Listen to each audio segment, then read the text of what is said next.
Hello students, I myself Amit Giri, TGT Mathematics, केंद्रीय विद्यालय Nasirabad. Let's start today's topic. Hello students, ये हमारा quadratic equation का second video है और जो हमारा लास्ट वीडियो था उसमें मैंने आपको आइडेंटिफिकेशन बताया था कि how to identify whether a given equation is a quadratic equation और नॉट, कि कोई भी जो इक्वेशन है, दी गई इक्वेशन वो क्वाड्रेटिक है या नहीं है, इसको आइडेंटिफाई करना बताया था. इसके अलावा हमने मेथड्स सीखे थे जिसमें हमने फैक्टराइजेशन मेथड डिस्कस किया था. अब हम कुछ और क्वेश्चंस लेंगे ना, कुछ और क्वेश्चंस लेंगे फैक्टराइजेशन के लिए. क्वेश्चन नंबर 1 का थर्ड, क्योंकि डिफरेंट वैरायटी के क्वेश्चंस करने से हमारी प्रैक्टिस हो जाती है. फर्स्ट का थर्ड है ये एक्सरसाइज 4.2. एक्सरसाइज 4.2 का मैंने फर्स्ट क्वेश्चन बताया था, अभी थर्ड क्वेश्चन और मैं आपको बता रहा हूँ. √2x² plus 7x plus 5√2 equals to 0.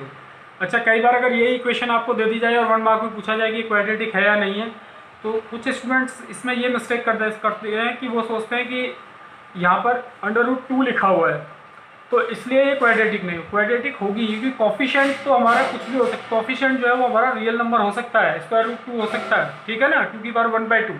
लेकिन जो वेरिएबल है ना उसकी पावर p/q की फॉर्म में नहीं होनी चाहिए. जो कांस्टेंट है ना, यहाँ पर जो कॉफिशिएंट्स हैं उनकी पावर 1/2 हो, 3/4 हो या p/q की फॉर्म में हो, उससे कोई फर्क नहीं पड़ता है, ठीक है.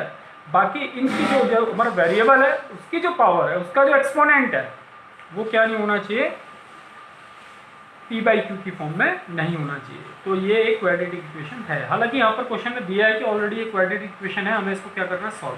वही मैंने जो बताया था आपको, एक अपना एक रफ वर्क होता है जो हम कर लेते हैं, ठीक है. बॉक्स के अंदर मैं बता देता हूँ, ये आपको बार बार नहीं करने की ज़रूरत पड़ती है, आप माइंड में अपने जल्दी से सॉल्व कर देते हैं. तो लेकिन जब प्रैक्टिस हो जाती है तब.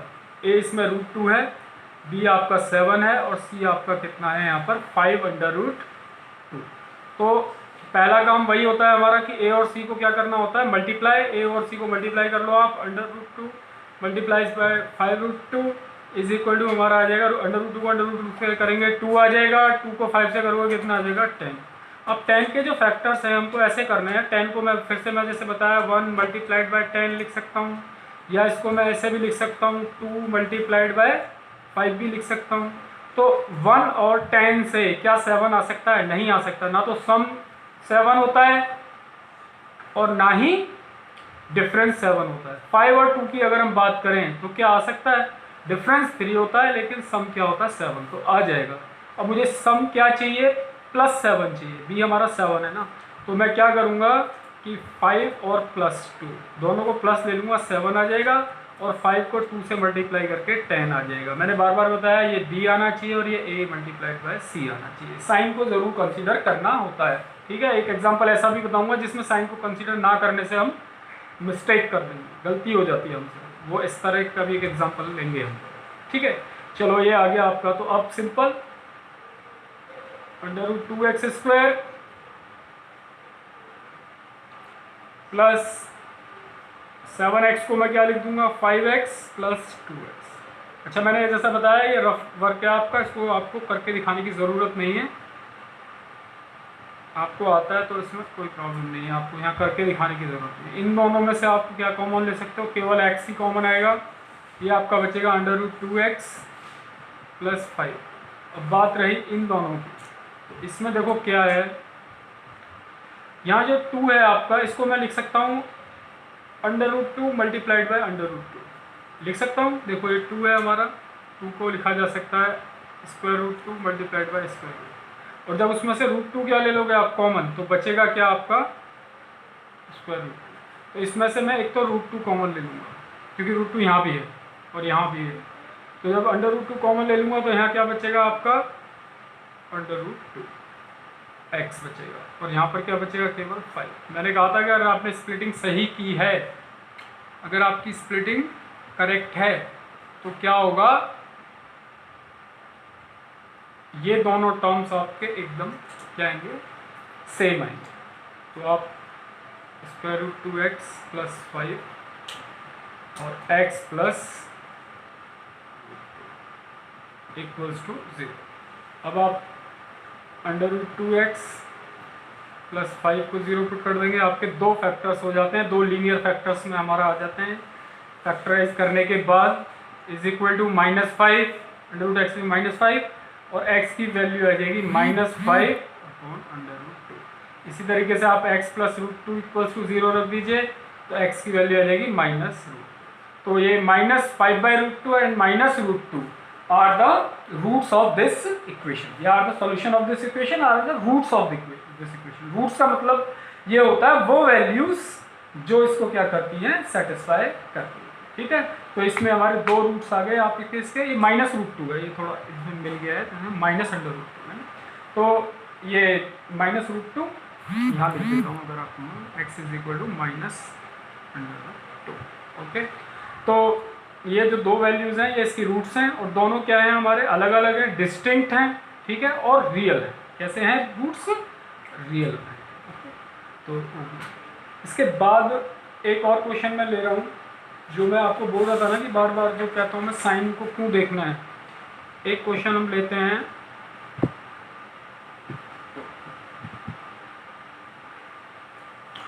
मान लीजिए मैंने एक क्वेश्चन ले लिया आपका, x² सॉल्व करने के लिए बोला, +x + 6 = 0। ठीक है, सिंपल क्वेश्चन है, x² + x + 6 = 0। आप लोग देख सकते हैं ये क्वेश्चन है आपका, x² + x + 6 = 0। तो अगर हम वही फिर से इसको कंपेयर करें ax² + bx + c = 0 से, तो a आपका कितना आ जाएगा यहाँ से 1, b आ जाएगा 1 और c आ जाएगा 6। तो a × c जो है वो कितना आ जाएगा, 1 × 6, यानी कि आपका आ जाएगा 6। तो 6 के क्या क्या फैक्टर हो सकते हैं, 1 × 6, 2 × 3। तो 1 और 6 से तो हमारा 1 नहीं आएगा, ना तो सम आएगा ना डिफरेंस आएगा। 2 और 3 से क्या 1 आ सकता है, यस आ सकता है, क्योंकि 2 और 3 का जो डिफरेंस है वो 1 होता है। ओके, 2 और 3 का डिफरेंस कितना होता है, 1। तो मुझे लाना क्या है, +1 लाना है। तो +1 लाने के लिए 3 और 2 से अगर मुझे +1 लाना है तो 3 के साथ क्या ले लूँ मैं, प्लस, और 2 के साथ क्या ले लूँ, माइनस। अगर मुझे -1 लाना होता तो मैं 3 के साथ क्या लेता, माइनस, और 2 के साथ क्या लेता, प्लस। तो ये कितना आ जाएगा आपका, 3 को अगर मैं -2 से सब्ट्रैक्ट करता हूँ तो 1 आ जाएगा, यानी मेरे किसके इक्वल आ जाएगा, b के। लेकिन अभी प्रॉब्लम क्या आएगी, प्रॉब्लम ये आएगी कि अगर मैं 3 को -2 से मल्टीप्लाई करूँ तो क्या आएगा, -6, which is not equal to a × c, क्योंकि a और a × c के बराबर नहीं है। क्यों, क्योंकि a × c क्या है आपका, 6 है, और जबकि ये कितना आया है, -6। तो यहाँ प्रॉब्लम आएगी। कैसे प्रॉब्लम आएगी आप ये भी देख लीजिए। अगर हम यहाँ पर ज़बरदस्ती फैक्टर्स करते भी हैं और x² + x की जगह मैंने बताया +3 और -2, तो +3x -2x +6, और हमने कहा हमने तो सही स्प्लिटिंग की है, बिल्कुल सही की है, कोई प्रॉब्लम नहीं है। 3x में से 2x जाएंगे तो 1x ही बचेंगे, इसमें कोई प्रॉब्लम नहीं है, स्प्लिटिंग ठीक है। ओके, लेकिन अभी क्या प्रॉब्लम आने वाली है कि अगर आप यहाँ से x कॉमन ले लेते हो और यहाँ पर आ जाएगा x + 3, जब यहाँ से आप -2 कॉमन लोगे तो यहाँ पर तो +x बचेगा और यहाँ बचेगा -1। कुछ बच्चे ज़बरदस्ती +3 लिख देते हैं, कुछ बच्चे ज़बरदस्ती +3 लिख देते हैं, गलत हो जाता है। वो सोचते हैं यहाँ x + 3 है तो यहाँ भी x + 3 आना चाहिए, लेकिन यहाँ +3 नहीं लिख सकते आप, क्योंकि +3 इसलिए लिख सकते हैं, ऊपर +6 है तो -2x होगा और माइनस का 6 हो जाएगा ऊपर वाला। अगर यहाँ -6 होता तब हो जाता है क्वेश्चन, लेकिन यहाँ पर क्या है, +6 है, तो जब -2 कॉमन लोगे तो x -3 आएगा, ना कि x + 3। कुछ लिख देते हैं ज़बरदस्ती, तो भी गलती है वो। और अब ये दोनों फैक्टर्स क्या आ गए आपके, ये दोनों टर्म्स हैं वो क्या आ गए, डिफरेंट आ गए, तो इसलिए आगे इसको नहीं किया जा सकता। ये स्प्लिटिंग क्या हो गई आपकी, रॉन्ग है। ओके, तो इस तरह के क्वेश्चंस हैं। अभी मैंने जो बाकी के 2 मेथड बताए हैं उनमें डिस्कस करके बताऊंगा कि इस तरह के जो क्वेश्चंस हैं उनको कैसे सॉल्व किया जाता है, या इनका कोई सॉल्यूशन होता है भी है या नहीं होता है, ये आगे वाले।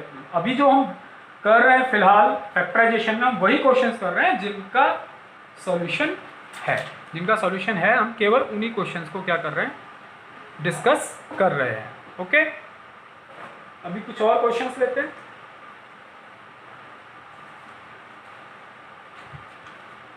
एक क्वेश्चन है हमारा, क्वेश्चन नंबर 1 का ही है ये, 4th क्वेश्चन है। वैसे क्वेश्चन को कैसे करेंगे, 2x² माइनस एक्स प्लस 1/8। अगर ऐसा कोई क्वेश्चन आता है तो पहले इसको सिंप्लीफाई कर लो। सिंप्लीफाई करने के लिए क्या करोगे आप, 8 से पूरे को क्या कर दो, मल्टीप्लाई कर दो। तो आपका आ जाएगा ये 16x² minus 8x plus 1 equals to 0।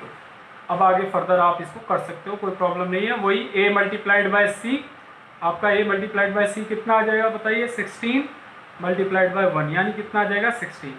अब मुझे इस 16 के ऐसे फैक्टर करने हैं, 16 का 1 मल्टीप्लाइड बाय 16 भी हो जाएगा, 8 मल्टीप्लाइड बाय 2 भी हो जाएगा, 4 मल्टीप्लाइड बाय 4 भी हो जाएगा। तो लेकिन लाना क्या है मुझे, 8। तो 1 और 16 से 8 आएगा नहीं, सम से भी नहीं आएगा, डिफरेंस से भी नहीं। 8 और 2 से 8 आएगा नहीं आएगा, 4 और 4 से आ जाएगा। तो माइनस का 8 लाना है मुझे।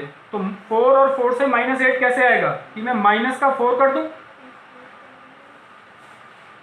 ओके, शीट चेंज करनी पड़ेगी। 4 और 4 से आपका, ये आपका इक्वेशन में दोबारा लिख देता हूं, 16x² minus 8x plus 1 minus 8x plus 1 equals to 0। Okay, तो यहाँ पर जैसा मैंने बताया अभी क्या आया था, a मल्टीप्लाइड बाई c कितना आया था आपका 16, और 16 के कौन से 4 मल्टीप्लाइड बाय 4 से आपको 8 मिल जाएगा। तो माइनस का 4 करूँ और माइनस का ही 4, तभी हमारा क्या आएगा, माइनस का 8 आएगा। और -4 को ये क्या आ जाएगा आपका b आ जाएगा। और -4 को अगर मैं -4 से ही क्या कर दूँ मल्टीप्लाई, तो क्या आ जाएगा 16, जो कि किसके बराबर था, a मल्टीप्लाइड बाय c। तो साइन की कंडीशन और वो सब क्या हो रही है, फुलफिल हो रही है। यानी मैं इसको लिख सकता हूँ 16x² माइनस, मैंने फिर से बार बार बोलता हूँ ये रफ वर्क होता है हमारा, ठीक है ना, हम बिल्कुल माइंड में ही सॉल्व कर देते हैं, बाद में ज़रूरत नहीं पड़ती है। जब हमारी प्रैक्टिस हो जाती है ना तो हम फटाफट ऐसे ही कर देते हैं, -4x ओके, देखो -4x माइनस का 8x आएगा। कई बार बच्चे 10th क्लास तक में भी इस चीज़ में कंफ्यूज रहते हैं कि माइनस और माइनस प्लस होता है, तो वो मल्टीप्लिकेशन में होता है, ठीक है ना, यहाँ एडिशन में नहीं होगा। माइनस माइनस यहाँ पर क्या आएगा, नेगेटिव ही आएगा। अब इन दोनों को हम क्या करते हैं, 4x क्या ले लेंगे यहाँ से कॉमन, तो 4x यहाँ बचेगा माइनस का 1, और यहाँ से माइनस का 1 कॉमन ले लेंगे, 4x माइनस, तो आपका आ जाएगा ये 4x माइनस 1 इक्वल्स टू 0। तो आपका ये आ जाएगा 4x माइनस 1 इक्वल्स टू 0। तो 4x कितना आ जाएगा 1, तो x की वैल्यू आ जाएगी 1/4। यहाँ से भी सेम वैल्यू आएगी, तो 4x is equal to 1, x is equal to 1/4। तो यहाँ पे रूट्स जो हैं वो कैसे हैं, रूट्स आर सेम भी बोल देते हैं, या रिपीटेड रूट्स भी बोलते हैं। रिपीटेड मतलब दोनों सेम रूट्स हैं, रिपीट हो रहे हैं ना, ये सेम रूट्स बोलते हैं। Roots are same, repeated and real तो है ही, क्योंकि दोनों नंबर्स क्या हैं आपके रियल है। अगर रियल नहीं होते तो आपसे सॉल्व ही नहीं होता, ये फैक्टराइजेशन होता ही नहीं, जैसे पिछले वाले में हुआ नहीं था, आपसे फैक्टराइजेशन नहीं होगा हम लोग से, ठीक है, उसका मेथड अलग बताएंगे। तो रूट्स कैसे हैं, रियल हैं, और कैसे हैं, सेम है, या इनको सेम रिपीटेड, एक और वर्ड यूज किया जाता है, एक और बता देता हूँ आपको यहाँ पर, इक्वल सेम रूट्स भी बोल देते हैं, रिपीटेड रूट्स भी बोल देते हैं, इक्वल रूट्स भी बोल देते हैं, ओके। और कैसे हैं, रियल, क्योंकि दोनों सेम रूट्स आए हैं। एक और क्वेश्चन हम इसमें डिस्कस करते हैं, कि एक और क्वेश्चन कर लेते हैं, क्योंकि ये हमारा पूरा, मैं इसमें फैक्टराइजेशन के ही अलग अलग क्वेश्चंस में आपको डिस्कस कर रहा हूँ, अलग अलग वैरायटी के कैसे कैसे क्वेश्चंस हमारे आ जाते हैं।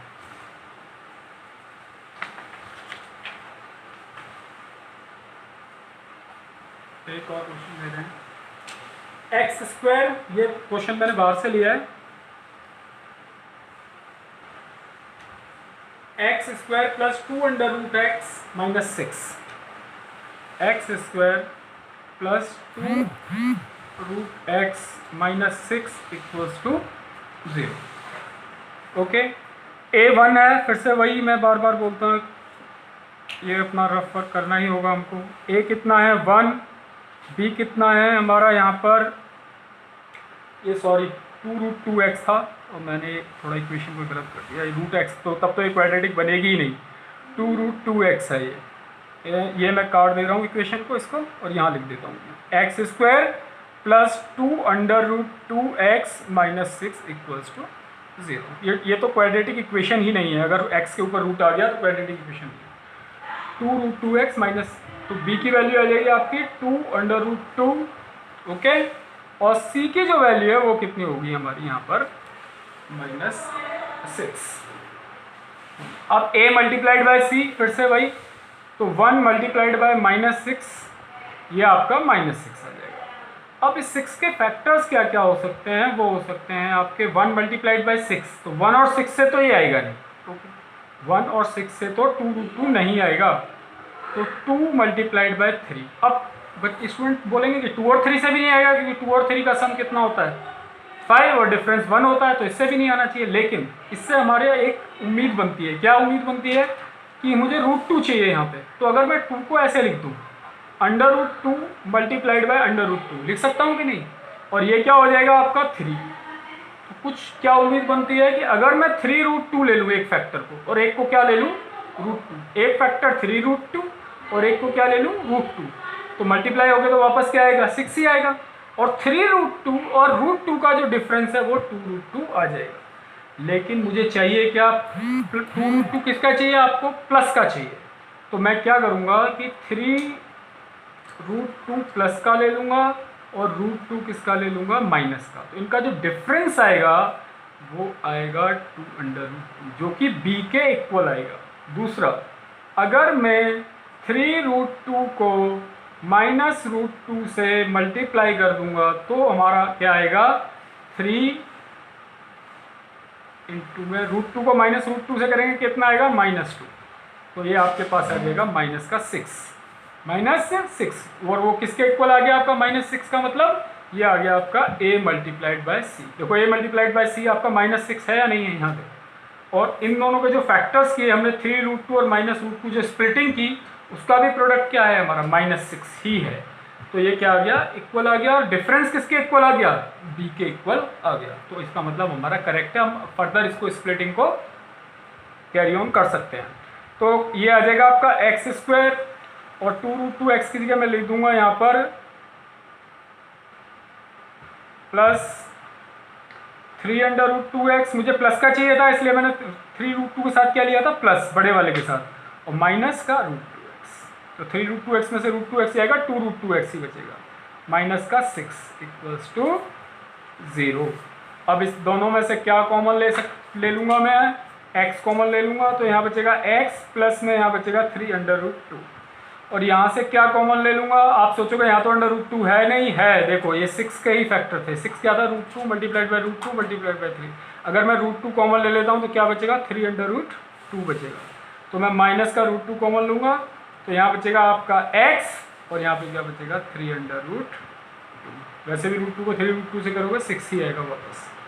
अब देखो ये दोनों आपके क्या आ गए सेम आ गए, तो आप x प्लस 3√2 यहाँ से क्या ले लेंगे हम कॉमन, यहाँ बचेगा x और यहाँ पर -√2 इक्वल्स टू 0। फर्दर अब तो आप लोगों के लिए सिंपल दो लीनियर फैक्टर आ गए, तो x प्लस 3√2 इक्वल्स टू 0, तो x की वैल्यू आ जाएगी आपकी -3√2, और यहाँ से x -√2 इक्वल्स टू 0, x क्या आ जाएगा यहाँ से √2, तो रूट्स क्या हैं हमारे रियल हैं डिस्टिंक्ट हैं, ठीक है, और ये हमारा सॉल्व हो गई, दो वैल्यूज़ हमारी आ गई।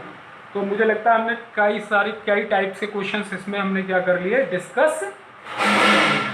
अब आप लोगों को इस तरह क्वेश्चन करने में कोई प्रॉब्लम, आपको प्रैक्टिस कर लेनी है इस टाइप के क्वेश्चंस की, मैक्सिमम प्रैक्टिस कर लो, क्योंकि आपको ना ज़्यादातर केसेस में इसी टाइप से इससे क्या करना पड़ता है आपको सॉल्व करना होता है, ठीक है।